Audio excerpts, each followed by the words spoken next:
Greetings viewers, welcome back to my channel, and this is a quick addendum video for the Ferris Zero Turn that I had worked on a while back. Unfortunately, the machine had to come back here for one more minor repair, thankfully.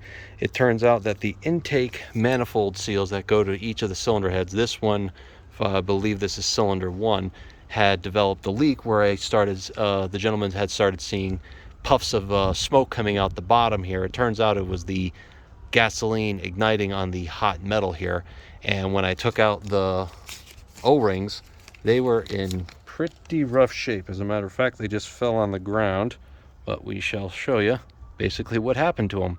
You can see how dry rotted they were, and the part number that I used to fix it is right here in case anyone's interested. But thankfully, it was only those seals, and I was worried that when he had sent me the video that it was the head gasket, but it was not. Thankfully, that those are still intact.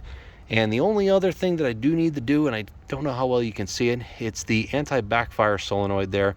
It's one of those crimp ones that the body is made where it sandwiches the insides together.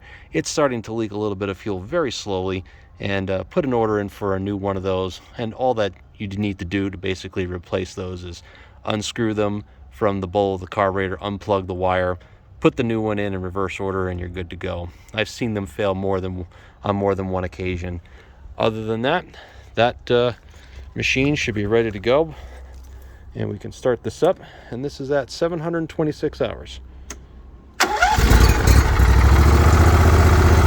Before it was going up and down, up and down. Now it idles nice and smooth.